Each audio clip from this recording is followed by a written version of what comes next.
One of the things that I really emphasize and force myself to do is to never draft scared and to always take the points.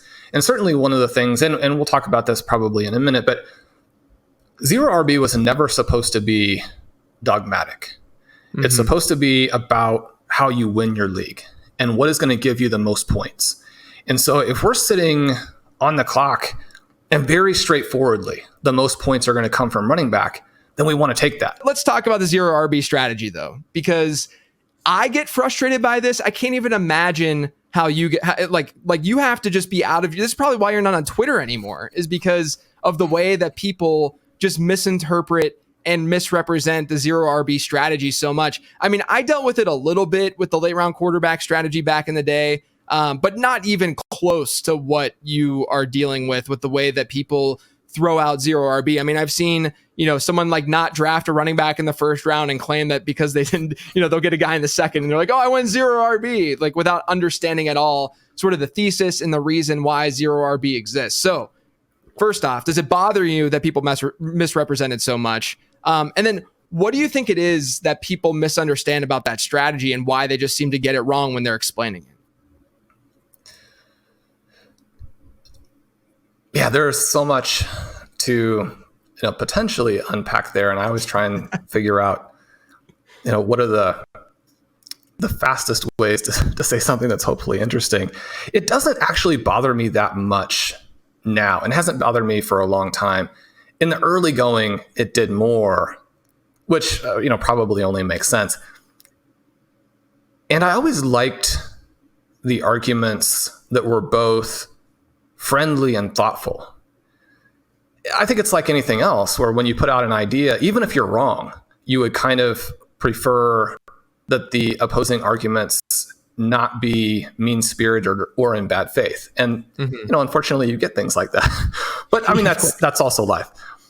I think that it doesn't necessarily bother me that much because there have been so many people within the community right from the beginning where it resonated for them and not only reached out to me and said that either changed how they were drafting and really opened them up to being able to do things that not only made their teams better, but made the experience more fun.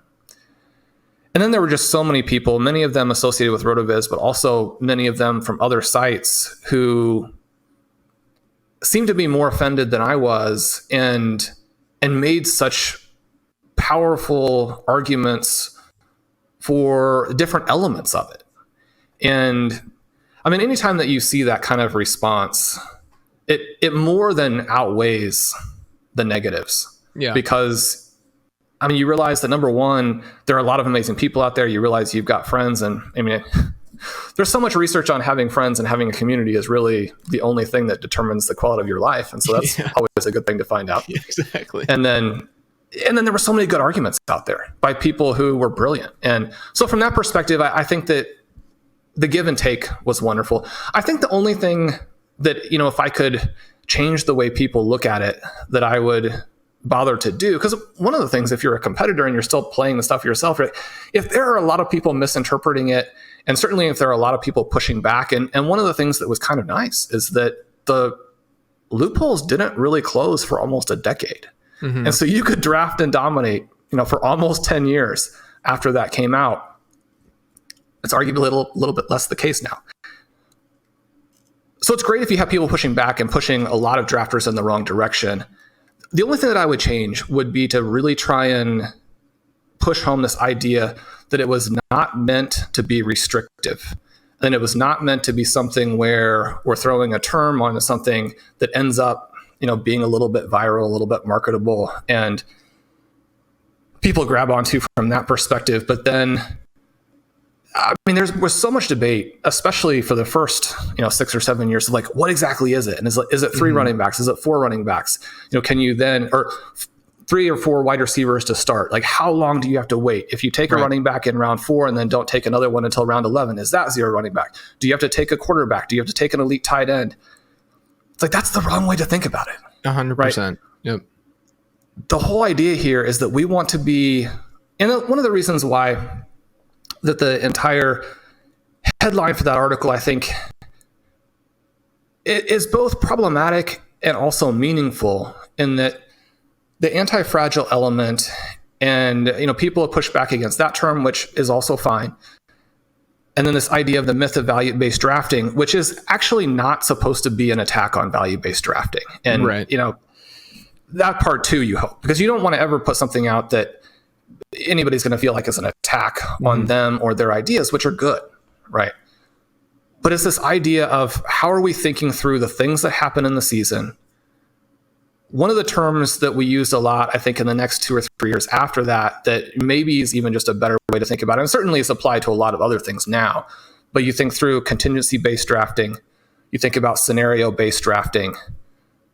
Again, a lot of those things with DFS and with best ball and different tournaments, people, just kind of take as the way things work now. There's nothing remotely controversial about it. But in redraft and across a wide variety of different types of redraft, it's still very important. And so Zero RB is meant to free you up and to let you draft in a way that is fun and gets you a lot of points and build super teams. It's not meant to be something where you feel restricted and you're like, well, do I have to take another wide receiver in order to count this? I mean, that's going to be a counterproductive way to look at it.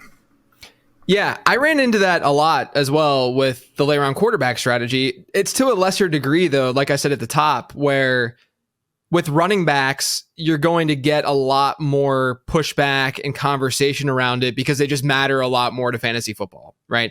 And the idea of not just going running back heavy, especially whenever you publish that article, was just unheard of. It wasn't, I wrote the late round quarterback ebook when it was just one season really where people started to really, really hammer quarterbacks early, whereas running backs going early is something that's been part of the fantasy football DNA. And so you writing that is going to naturally get more pushback. But the same kind of things happened with me with the late round quarterback strategy, where the questions weren't so much what is the strategy actually saying and how is it that I can actually implement this in a strategic way, in a thoughtful way. It was more, when should I draft my quarterback? What round should I be drafting this quarterback in? And my go-to response was always, still is to this day, it's not about a game of chicken. It's not about being the last team to take a quarterback. It's about value. That's what the entire strategy was about from the start. And with you and with the zero RB strategy, it's not about a game of chicken. It's not about just being the last team to take a running back per se. It's about understanding this idea of contingent value and understanding how the NFL season actually unfolds, as opposed to, going back to value-based drafting, which again, without value-based drafting and without Joe Bryant publishing that article in the early 2000s, it's the foundation for what everything is sort of built off of, and it's no shade to what he did so long ago. It's more so building off of that and saying, hey, look, yes, it's very important to look at how well players perform against their position and against their peers at their position, as opposed to across positions. But at the same time, as you're writing about with zero RB, you have to be cognizant of the fact that the NFL season isn't as clean as a projection. The NFL season is not nearly as clean as this guy's going to perform X number of points better than this guy, because there's peaks and valleys, there's injuries, there's things that happen. And the running back position is a position where you can really take advantage of that most. And I think that's what zero RB really comes down to. It's about really being thoughtful and understanding of how the season goes down, as opposed to just looking at your draft and kind of stopping there and not thinking any deeper about it.